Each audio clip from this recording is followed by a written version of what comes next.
Sarah here with that hashtag show, and today I am here with some of the cast and the showrunner and the producer of the new CSI Las Vegas. Hello, thank you for talking with me today. You guys, I have watched every incarnation of CSI. Seriously. You're now my favorite person. Thank you.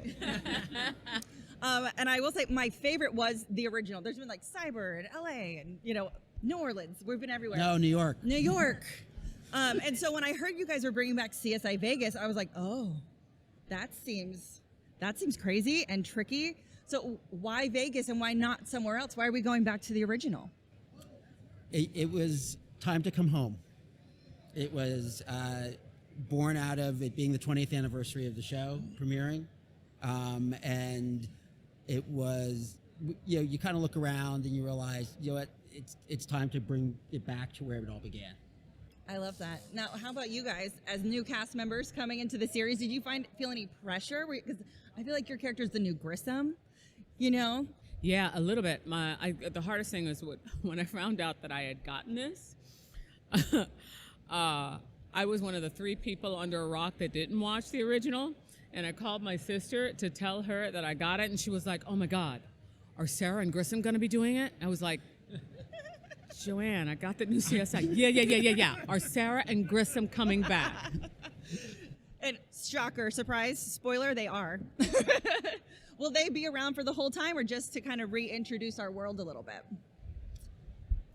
We had to have them to launch things, and everything right now about season 2 is kind of TBD. Okay. It's an exciting time because we're waiting to kind of hear from CBS what the path forward is. I'm agile, and I'll pivot, and we'll tell a great story, but we're going to figure that out in months to come. I love it. And Mel, you're the medical examiner. Yes. So how hard is it for you saying the medical terms? Are you super familiar with it? Have you ever done something like that before? I am not. However, I do speak Spanish, and they're all based in Latin. Okay. So that does come in handy. So like something like desanguination, for instance. Which means what? Well, yeah. Means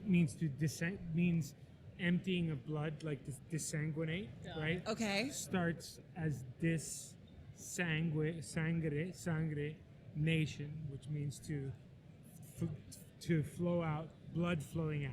Come on.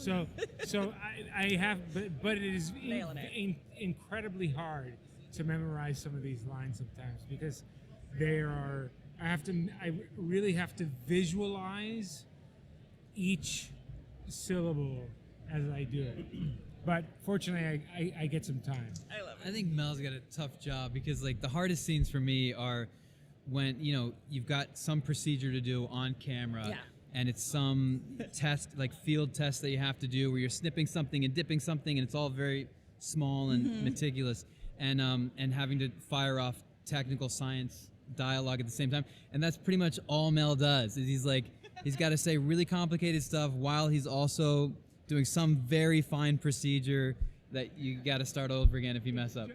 When it comes to the stories, the original one was also a lot of stories were based on true crimes and things. Did you stick to that this time around as well? Or are you coming up with these on the fly?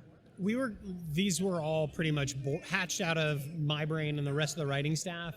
Over the run of the show, certainly there were some episodes that were based on actual cases that certain advisors had worked on. But I think that, there were 890 episodes between the 4 franchises. Believe me, all of those were not, kind of based on a true story. We're not a rip from the headlines show, so I had sort of had free reign to be as weird as I wanted to be, which is pretty weird. Yeah, I know you're like, how do you even come up with some of them? I don't even know where you get them from your brain. It's 2 drinks and listen to your favorite music. Yeah. Boom. And then this murder happens like this.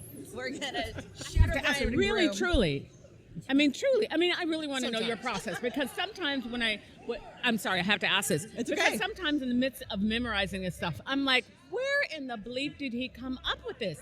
And you're a very kind of normal appearing guy. Operative words being normal appearing. It's like I don't want to give away all my secrets, but you start with something splashy and visual, and then you got to have an interesting villain, and then you kind of work backward through your tentpole moments, and there's a way I approach this, but then again, you have to leave room for something exciting to pop into your brain out of nowhere. You never know. Never know. Scotch. I feel like every episode, every new script that we would read, I'd be like, we're doing what? Like I was like, it was like the plane lands by itself. We're at a luau. Then we're like, knives that are made out of 3D printed. Like it was every week was something The extraordinary. Swingers one. I was gonna say the Swingers Club. Yeah, it was. Every week I felt like I was surprised and mind blown by what we got to get into. A lot of great research. Yeah. Super fun. Another thing I really love about this version is the characters from the original are so iconic. And you have written very individual, brand new characters for this show. Was that something really important to you, knowing it's going to be compared? Yeah, I mean, there have been amazing characters in every iteration of the show. That was what was exciting about, part of what was exciting. It's great to bring in new folks and have like a fresh perspective on a new era for the show. Like it had to be a mix of old and new. And these are some, these guys brought it to life and elevated it and changed it. And I learned from them kind of as we went through the season, kind of finding the voices. Yeah. But they were all characters that had been kind of bopping around in my head for a little while. And it was exciting when it stops being your thing and starts being their thing because it gets a lot better. I have a question. So I'm sorry, honey. No, do it. Just how different are I don't know what it is. What we do from what you originally envisioned. I actually wrote the role of Maxine Roby for you, as you know. So I didn't know you though. So But I'm not doing that. So I'm not asking that question to find that out. My question is, but how? Like, even if you did that, how my embodiment of it or Mel doing? How is it different? How are what we're doing different from what you imagined? I mean, it's better than I could hope for. It feels more lived in. It's, there's a cadence to it that you hear it one way in your head. And then I think you probably saw as the season went along, the scripts sort of migrate towards your voice a little bit because I start watching cuts and I kind of get the rhythm of each of you. But, we'll be further up the road next year too. And if you start suddenly speaking with like a weird Hawaiian accent, then I'll have to adapt. I feel like Hugo has a Jamaican accent. Careful now. There's a thing what I love about television is Jason will come in and pitch, and he'll pitch a set of characters, and those characters will have voice in the room when he pitches them. And then there's this transference that happens over any series that once the actors come in and then they become the voice and the writers start writing their voices.